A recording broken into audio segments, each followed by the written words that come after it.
speakers because I'm no match for them. We had Mukesh, who was giving the commercial aspect of light at the end of the tunnel. Then we had a scientist. She stays in my same complex, but she has far achieved what I could have. And then we had Dr. Kadambi. I cannot beat Dr. Kadambi. Both from the voice and the content and the presentation, right? And he, by the way, helped me yesterday to organize my meeting. So thank you in advance. And on that note, I start. Oh yeah. So he knows some of my content. So. I don't let the suspense out. Okay. First person. So I'm here to give you a personal aspect of this has been an interesting year, by the way, 2020. Quite a few people across domains, across countries, probably thought there is no light, and they still think, which is not true. There is definitely light, and it's just a matter of time. So I'll start with this is a Japanese sunrise, okay, the flicker of light coming in, and with a famous quote by Obi Yamada: "Believe that there is light at the end of the tunnel, and the other thing that you should believe that you can be that light. So that sense you should not lose. You can be that light for someone else. We often miss that point. We always look for light without realizing we can be the light. So on that note, I'll start with the emotional aspect of what it is, right? It's a 7-stanza poem taken from a mental health institution website, but it is beautifully put. The person who went through the trauma, and he has actually articulated very well. So, any person who faces this adversity, right, where they feel that there is no light, and there are a lot of thoughts which gather in the mind. So that's what has been put. Right? Darkness gathers around my being, filling me with dread. The only voices are ones in my head. And after that, the next. I cannot see what's straight ahead. Tunnel vision or blur vision, doctor. Okay. I cannot hear them call. Then pure blackness overwhelms me. That is quantum physics, the darkness part of it. I must stop me from this fall. So this is the emotional situation the person faces. And there are two things, right? At this point, either he jumps off from the ledge or tries to fight. So that's the next slide.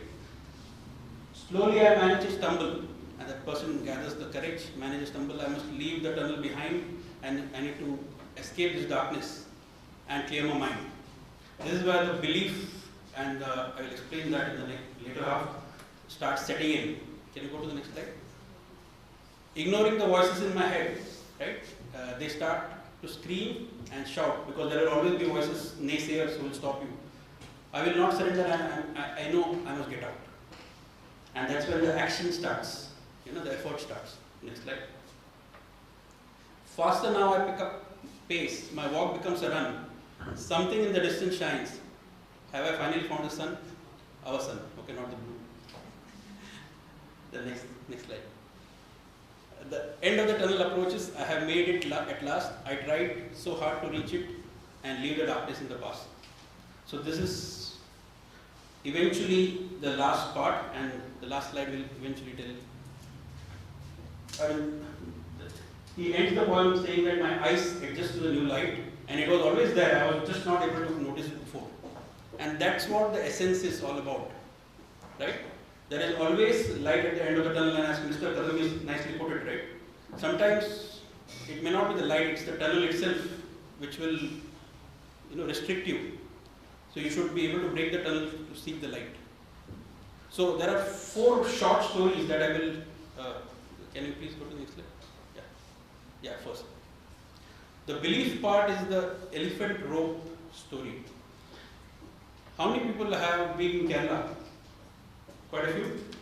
Kerala temples. Have you seen elephant in front of temple? How big is an elephant? 1000 kgs, easily 1500 kgs. But it is tied to a pole with a rope. And have you ever wondered why does that elephant does not try to break? Because it can. It just has to, give it a shove and the rope will come out. Why? Because it does not have the belief. It is conditioned right from a very young age. When it was a baby, it was tied with a stronger rope to the same pole, and as a baby elephant it tried, it didn't break, and it grows with that conditioning. And the belief sets in that it cannot break free. And that's how it remains tied. Even today, you would have seen that, right? And that's the belief. Belief is the beginning of finding the light. You should always believe in yourself, never give up. Because I remember my coach used to tell me, first you lose the battle in your mind, then you lose it on the ground. So you should always believe that you go for winning, because otherwise there is no sport. Go to the next. The butterfly story. How many people know the evolution of a butterfly from a larvae to a pupae to a cocoon, right? Eventually, before it becomes a butterfly, right, it has to go through a small, it has to rest itself free. And it has to go through a very small, when it breaks free the cocoon, it has to go through that small circle which holds it. And it's a struggle, it's not easy. Sometimes it takes few minutes, sometimes it takes, even hours. But unless it goes through that, the liquid, it's a very fat insect until that time, right? The liquid has to flow through the wings. And that's how the wings, we see butterfly with huge wings and small insect. But prior to that, it is huge insect and very thin, scaly wings. So unless it goes through that wings, unless it struggles for that time, its wings will not be filled with the liquid and it will not be able to fly. And you will not see a beautiful butterfly. So belief should be followed with struggles, and you should not be hesitant to struggle. Then of course, you'll have obstacles. Everybody, when they have belief and they are willing to put the struggle, they will still have obstacles in life, but they should look at that obstacle as opportunity. And the story here is very simple, right? It's a beautiful story. Again, one of our parables or story. There was a king, Indian king, who used to rule a pretty prosperous kingdom, and everybody was happy. So king decided one day to test his subjects. So what did he do? He went to a busy intersection of his kingdom, or busy road of his kingdom, without too many people around that time, and put a huge boulder on the road which was very often used by multiple people. And then he went to a convenient place where he was not seen, but he could see, So he sat there. And the entire day passed, right? People came, people saw the boulder, some people walked around it, some people, went back, some people came and cursed the king, saying, oh, there's a huge boulder, king is not doing anything. But at the far end of the day, there was a farmer who completed his daily farming chores and was returning back. He saw the boulder. He had his, daily items he needed to carry. He could have easily walked around it, but he thought the boulder is inconvenient. So he started putting in effort to move the boulder. He didn't succeed initially because he was alone, but he didn't give up. He continued doing it. And eventually, boulder moved. Then the boulder moved far enough, and the road was cleared. Then when he was coming back, he saw a small note lying on the road. So he picked up the note, and he read. He read, oh, there is a sack of gold coins, to be dug at the same point for the person who moves the boulder. So then he started digging, and he found the sack of gold coins. So essentially, what this story tells you is, we should always look out for opportunity. We may not know how opportunity will come knocking at us, and we should not take an easy way out. Sometimes the toughest opportunity will not be very obvious, but if you go at it, you may succeed like never before. There are many sporting examples where some famous popular sportman got injured and some backup was given. Marnus Labuschagne is a famous replacement for Steve Smith, and he capitalized on that opportunity, right, in last Ashes. So that is one. So go to the next slide. Then hold So as you move forward, right, and as you near the end of the tunnel and you start seeing the light, the last mile is always difficult because that's when the doubts will start creeping in. And there will be, again, when doubts start creeping in, there will be two sets of people. One encouragement, one who will encourage you to reach out. Other will always question you saying, are you capable of doing that? You should hear both. And you should focus on the one who basically doubt you. Because that's where you'll get the maximum impetus. Because you have to prove them wrong. People who are there for you, obviously they will be there for you. Right? So that's the story of group of frogs, where they were going somewhere and two frogs fell in a ditch. And out of the two frogs, both frogs were trying to jump up and reach the top again so that they could continue.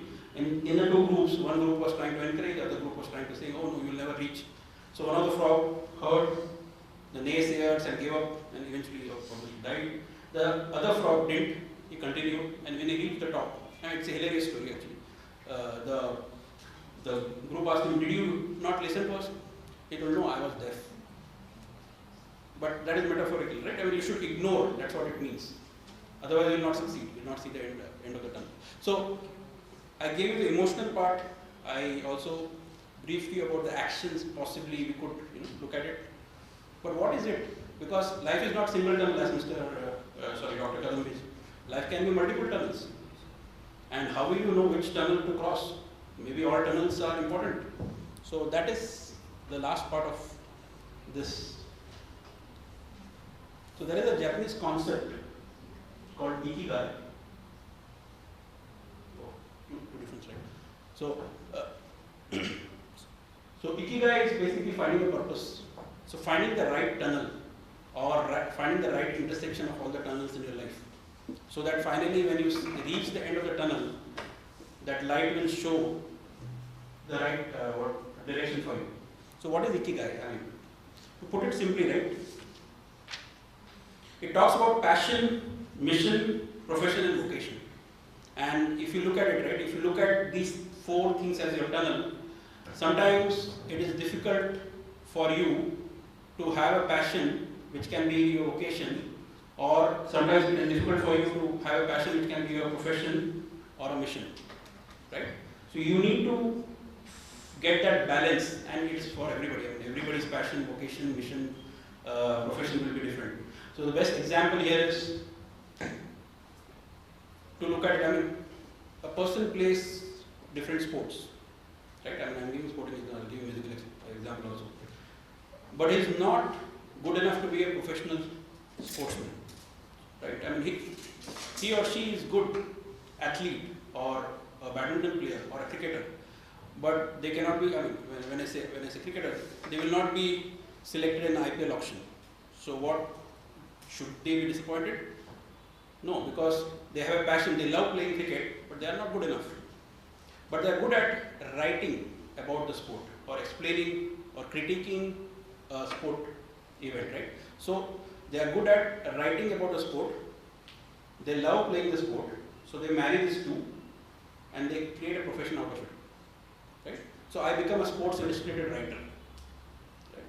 I become a Sports Illustrated writer because of my knowledge of sport. I am able to articulate the happening on the field, and it reaches the audience and it touches the nerve. So that's what world expects from me, and they look out for my article. So now suddenly all my four tunnels are intersecting and I have found my purpose. That is my Ikigai, right? Similarly, I mean, the second example here is about, say, a person who is into music. And again, I mean, Dr. Kadambhi has set a very high bar. I'm not talking about singing. He or she is able to play multiple instruments, but may not be, I mean, capable of having his or her own opera or event. But the person is very good at mixing and matching the music or the elements of music, right? To come up with jingles or different tunes. So now you marry these two, and profession becomes a composer or music director. And suddenly you find that because you are able to marry these three, world is after you. because they are just waiting for your creation. So again, that person has now found his ikigai, sense of purpose. Otherwise, he would have only pursued, oh, I want to play drums or I want to play flute without really being good at it. But he or she loved it, and without earning much. Because again, as I said, right, life is about finding the balance, intersection of the tunnels and going through the tunnel with the balance. So with that thought, I will leave you at the end with the last story, which is creative thinking. So when you are, you found a balance, right? Many people find the balance, but more often than not in the modern world, you often tend to get into a pickle. And you need to get out of the pickle more often, right? So how do you get out of the pickle? You need to think out of the box. So getting out of the pickle is again a story, it's an old story, but it's a beautiful story. About a Jewish merchant who was indebted to a loan shark. Loan shark was an old, haggard, very mean person, and he was after Jewish merchant's beautiful young daughter. So he came to the Jewish merchant and gave him a proposal. If you allow me to marry your daughter, I will pay off your debt. But as a father, right, it was impossible. So he told no. But the merchant was persistent. He told, okay, let's do one thing. I will have 2 pebbles, one black, one white. I'll put it in a closed sack, and I'll ask your daughter to pick one. If she picks black, then she has to marry me and I have to pay off your debt. If she doesn't, if she picks white, then I don't have to, I will not marry her, but I will still pay off your debt. So that was more acceptable because father was still not ready, but daughter, somehow managed to convince him that's the best chance we have, right? So let's go for it. And next day, the village and the merchant and the daughter and the loan shark, they go to the riverbed to collect the pebbles. So this old haggard is a very cunning guy, right? So he picks up 2 black pebbles and puts in the sack quickly. That misses everybody's eyes, but the daughter is able to see it. And she now understands that she is in a pickle. Okay? She has agreed. So either ways, she's in a pickle because it's a 2 black pebbles inside. So now what does she do? She takes the sack, puts her hand inside and fumbles, and the stone falls down on the beach, right? Where it's impossible to now find out which stone fell down. Then she goes back and proposes to the audience that since the stone that I picked up has fallen down, the stone which is in the sack will tell you which stone I picked up. And automatically, it's a black stone, so it's a white stone which would have fallen down. And the loan shark cannot deny, because otherwise you don't get beaten up, right? So that's how she came out of the pickle. So that is out of the box thinking. And in this current world, our ability to think out of the box on the fly will determine how you succeed or fail. And always remember, there is always light. Madam will agree with me more, right? Quantum physics. Light is everywhere. And there is dark matter, of course, but light is everywhere. So, but it's our ability to find the right light will ensure we are in the right tunnel. That's it. Yeah, thanks.